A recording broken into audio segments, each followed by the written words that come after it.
member တိပဲကပါလဲ member ဝင်သူနဲ့မဝင်သူပါကွာခြားတယ်လေ member ဝင်ခြင်းရဲ့အကျိုးကျေးဇူးတွေကဘာတွေလဲဒီနေ့ member အကြောင်းကိုကျွန်တော် share လုပ်ချင်တာဖြစ်ပါတယ်နံပါတ်1 member ရဲ့အတိတ်ပဲကတော့အဖွဲ့အစည်းဖြစ်ပါတယ်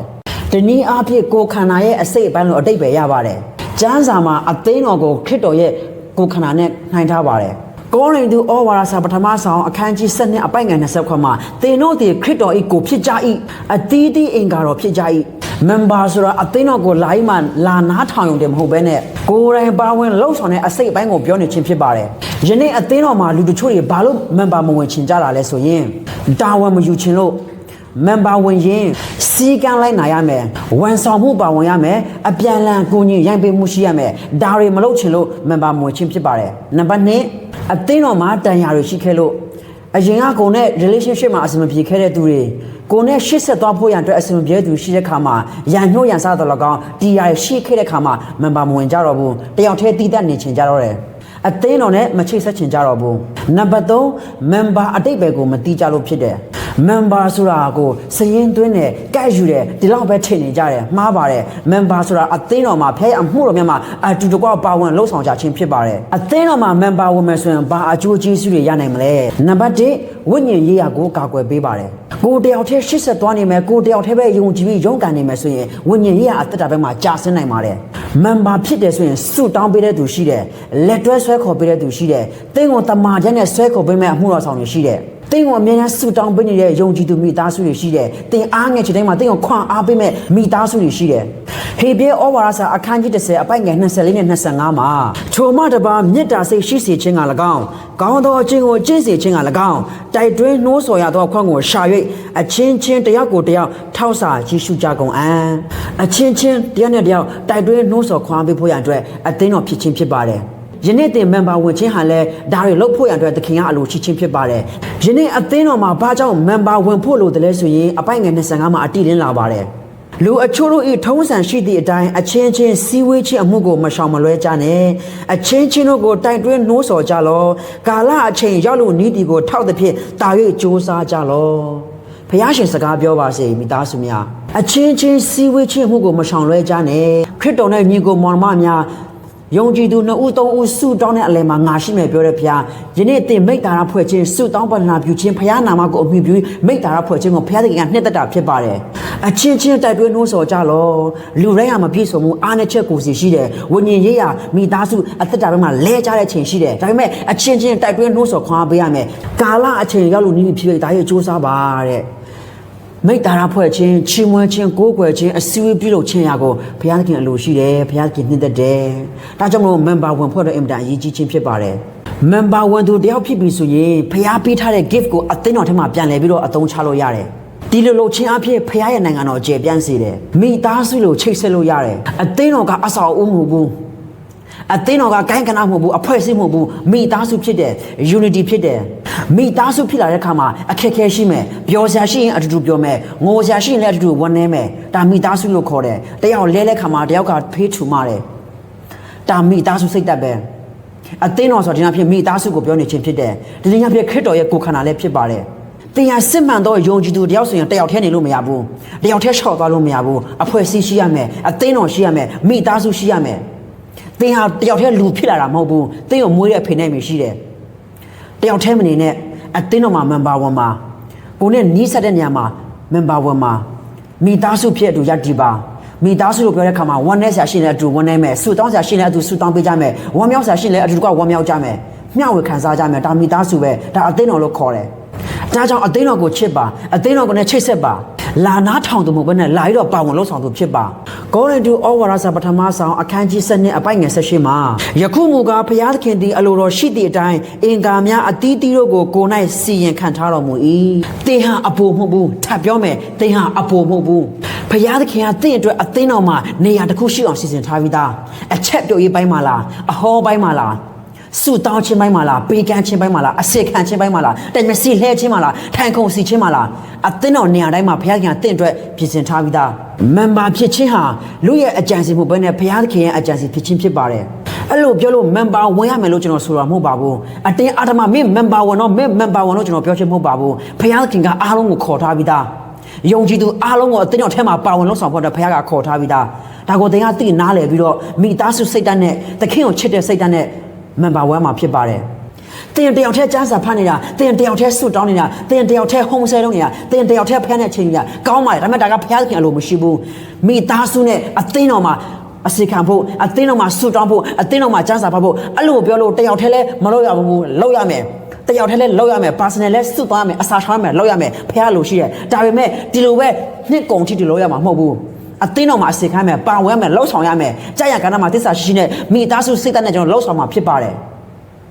်တင်တယောက်တည်းပဲအမြဲတမ်းလောကမှာအသက်ရှင်နေတဲ့တယောက်တည်းဘုရားကိုချီးမွမ်းဖို့ဘုရားကအလိုမရှိဘူးအများနဲ့ချီးမွမ်းဖို့အဲ့လိုပြောလို့နားလည်မှုမလွဲစေချင်ဘူးတော့တယောက်တည်းချီးမွမ်းကြတာမဟုတ်ဘူးဘုရားသခင်ကဒီနေ့အဖြစ်သူ့ရဲ့နာမကိုအမှီပြုပြီးတော့သူအတူတကွဆူတောင်းအတူတကွချီးမွမ်းအတူတကွကျမ်းစာဖတ်တဲ့အရာပေါ်မှာဘုရားသခင်ကအင်မတန်မှုလို့တာဖြစ်ပါတယ်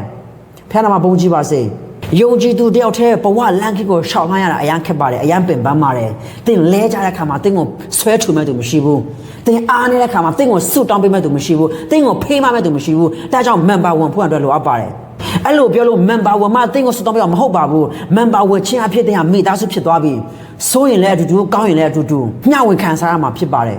member မဝင်တဲ့သူတယောက်ကငါဖះနဲ့သွားလန်ရပြီဖះနဲ့ငါနဲ့မှန်ကန်ရပြီဆိုမှအမြဲတမ်းစက်ပတ်စွတ်တောင်းပြီးသွားတာကောင်းပါတယ်လူဟာလဲကြတဲ့အချိန်ရှိတယ်ဝမ်းနဲ့ခြေခွဲအားငယ်တဲ့ချိန်ရှိမယ်အဲ့ဒီချိန်ကျရင်တင်းကိုဘယ်သူကဆွဲခုမလဲတာရင်နိုင်မှာတင်းကိုဘယ်သူကြည့်မလဲဘယ်သူကတင်းကိုဆူတောင်းချင်းနဲ့ပံ့ပိုးနေမလဲအချိတ်ဆက်ရှိဖို့လိုတယ်တင်ဖျားနာရင်မိသားစုကတိကျခါမှာတင်းကိုစိတ်ကိုစိတ်ခမ်းပို့ပေးမယ်တင်းကိုဆူတောင်းပေးမယ်ငွေကြီးအဖြစ်ပန်နာအဖြစ်အဆွမ်းအဖြစ်အချိန်အဖြစ်ပါဝင်ဖို့ရတဲ့ member ဝင်ဖို့တဲ့အင်မတန်အရေးကြီးပါတယ်နားလည်နိုင်ဖို့ရတဲ့ဝန်တော်ဖျားမဆပါစေ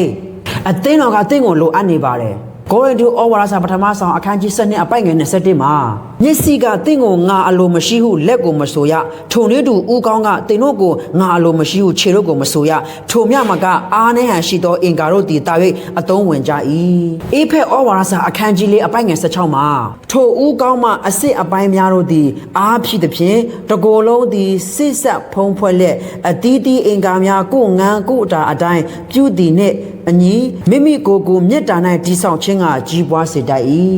ခန္ဓာကိုယ်အစိတ်အပိုင်းတိုင်းဟာအလုံးလုံးမှကြီးထွားဖွံ့ဖြိုးတာဖြစ်ပါတယ်အသင်းတော်တိုင်းကပြီးဆုံးတဲ့နေရာမဟုတ်ပါဘူးတင်မပါဝင်ခဲ့ရင်လစ်နေတဲ့နေရာတွေရှိပါတယ်ဥပမာပြောရရင်လက်ငါးချောင်းလက်ငါးချောင်းမှာဟာလက်မရှိရင်ရပါ යි ကွာလက်လေးချောင်းကမလိုပါဘူး no လက်လေးချောင်းလိုတယ်လက်လေးချောင်းမှာလည်းထုံနေတူပဲလက်ညှိုးတော့မရှိဘဲနေမှာစကြတဲ့ဟာနဲ့ရပါပြီ no အားလုံးကသူ့နေရာနဲ့သူအားလုံးကအတုံးတဲတယ်သူ့နေရာနဲ့သူအားလုံးကအဆင်ပြေတယ်အသင်းတော်မှာလည်းထုံနေတူပဲလက်မနေရာမှာလက်တန်းကဝင်လို့မရဘူးလက်ညှိုးနေရာမှာလက်ခလေကဝင်လို့မရတယ်လို့အားလုံးကဖျားပေးထားတဲ့အရေးချင်း gift တွေကိုစီရှိတယ်တရားနဲ့တောင်မတူနိုင်ဘူးတချို့ကအချက်ပြုတ်ပိုင်းမှာ gift ရမယ်တချို့ကဟောပြောပိုင်းတချို့ကပေးကမ်းခြင်းပိုင်းတချို့ကအစစ်ခံခြင်းပိုင်းတချို့က worship ပိုင်းမှာမတူကြပါဘူးပြန်ပြောမယ်သင်ဟာမိသားစုဖြစ်တယ်ပြန်ပြောမယ်အသင်းတော်ဟာမိသားစုဖြစ်တယ်ဒီနေ့အဖြစ်ခရစ်တော်ရဲ့ကိုယ်ခန္ဓာဖြစ်တယ်အစိတ်ပိုင်းဖြစ်တယ်ခန္ဓာကိုယ်တစ်ခုလုံးမှာကောင်းမပါရင်လူမဟုတ်တော့ဘူးကောင်းပါပြီးတော့လက်ချောင်းမပါရင်လည်းသွားလာလို့လှုပ်ရှားလို့မရဘူးမျက်စိနာနှာခေါင်းနှရွက်လက်ချေထောက်အားလုံးကသူ့နေနဲ့သူအဝန်ကွန်ကြဖြစ်ပါတယ်ယနေ့သင်လည်းအရေးချင်းရှိပါတယ်ဒါကြောင့်မလို့ member ဝင်မှာအသင်းတော်မှာအစီခံမှာဒါဘုရားခင်အလိုရှိပါတယ်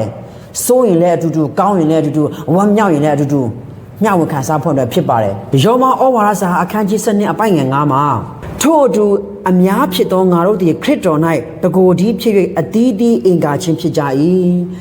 သင်ဟာယေရှုခရစ်တော်ဘုရားကိုမိမိကယ်တင်ပိုင်ရှင်ဖြစ်ယုံကြည်လက်ခံနေဆိုရင်သင်နဲ့ကျွန်တော်တို့ဒီအသင်းတော်ဖြစ်တဲ့ခရစ်တော်ရဲ့ခန္ဓာကိုခရစ်တော်ရဲ့အသင်းတော်မိသားစုဖြစ်ပါတယ်ဘုရားသခင်အမှုတော်မြတ်မှာအတူတကွပါဝင်လှုပ်ဆောင်ဖွင့်အတွက်ဖြစ်ပါတယ်အသင်းတော်ကပြီးဆုံးနေတဲ့လူတွေအတွက်မဟုတ်ပါဘူးအတူတကွဖရာသခင်အမှုတော်မြတ်မှာပါဝင်လှုပ်ဆောင်ဖို့ရအတွက်ဖြစ်ပါတယ်အသင်းတော်တိုင်းမိသားစုတိုင်းကိုယ်င်္ဂါတိုင်းမှာအားနဲ့ချက်တွေကိုစီရှိပါတယ်အဲ့ဒီအားနဲ့ချက်ကိုတယောက်နဲ့တယောက်ဖေးမာပြီးတော့လက်တွဲဆောခေါ်ဖို့အတွက်ဖြစ်ပါတယ် member ဝင်ခြင်းရဲ့အကျိုးကျေးဇူးများတော့နံပါတ်1တင်းရဲ့တာရင်နာရင်မှာအသင်းတော်ကကြည်ပေးပါတယ်အချို့အသင်းတော်တွေကကားတစ်စီးခေါ်ငါပေးတယ်အချို့အသင်းတော်တွေက life game ငွေအားဖြင့်ပါဝင်ကြတယ်နောက်ပြီးတော့တင့်အတွက်အမြဲတမ်းဆုတောင်းပေးကြပါတယ်အစာရှောင်ဆုတောင်းခြင်းမှာတော့၎င်း personal ကိစ္စတော့၎င်းအချို့သောသူတွေအချို့သောယုံကြည်သူမိသားစုတွေကသင်နဲ့ကျွန်တော်တို့ဆုတောင်းပေးပါတယ်ဒါအသင်းတော်ဒါ member ဝင်ခြင်းရဲ့အကျိုးကျေးဇူးဖြစ်တယ်သင် member ဝင်ခြင်းအဖြစ်အသင်းတော်မှာမိတ္တာကောင်းကောင်းဖွင့်နိုင်မယ်အသင်းတော်ရဲ့အတွင်းရေးကိစ္စရဲ့သင်သိနိုင်မယ်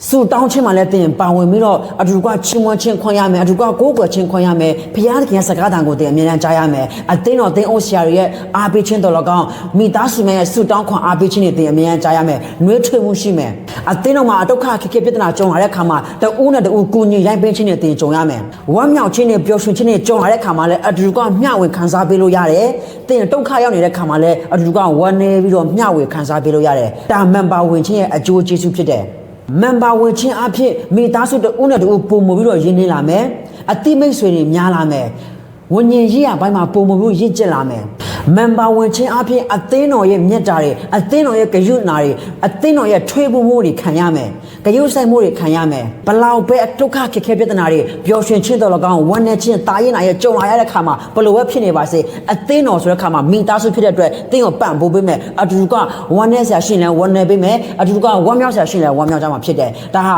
အသင်းတော်မှာမန်ပါဝင်ခြင်းအဖြစ်ရရှိမဲ့အကျိုးကျေးဇူးတွေဖြစ်ပါတယ်မန်ပါမဝင်ခြင်းအဖြစ်ရရှိမဲ့အကျိုးရလဒ်တွေကတော့နံပါတ်1တင်မလေးရှားမှာတင်တည်သွားခဲ့တယ်ဆိုရင်တင်ကိုတကြိုပေးမဲ့သူမရှိဘူးကလေးမွေးဖွားမယ်ဆိုရင်တင်မွေးဖွားတဲ့ခါမှာတင်ကိုဆွတောင်းပေးမဲ့သူမရှိဘူးတင်ဟာဒုက္ခပြဿနာခက်ခဲကြုံလာတဲ့ခါမှာတင်ကိုကိုညီရမ်းပေးမဲ့သူတွေရှိကောင်းရှိပေမဲ့ရှားမယ်တင်မန်ပါမဝင်ရင်တင်တည်တဲ့ခါမှာတင်ကိုတကြိုပေးမဲ့သူတွေနဲမယ်တင်ဒုက္ခဝန်းနေခြင်းကြေကွက်ခြင်းအခက်အခဲပြဿနာကြုံလာတဲ့ခါကျရင်တင်ကိုဆွတောင်းပေးမဲ့သူတင်ကိုဖေးမမဲ့သူတင်ကိုအားပေးမဲ့သူရှားတယ်လောကရဲ့စကားတွေနဲ့တင်းကိုအားပေးပေးမယ်ခဏပဲတင်းကိုနှုတ်ကပတ်တော်နဲ့ခွာပေးမယ်သူမရှိဘူးတင်းကိုဆုတောင်းပေးမယ်သူမရှိဘူးတင်ကအသင်းတော်ကိုတော့တွားနေပါတယ်မန်ပါမဝင်မှုဆိုရင်အသင်းတော်ရဲ့မန်ပါစင်းထဲမှာတင်ကမရှိတဲ့ခါမှာသူတို့အမြဲတမ်းဆုတောင်းခြင်းမှာတင်းနာမယ်မပါတော့ဘူး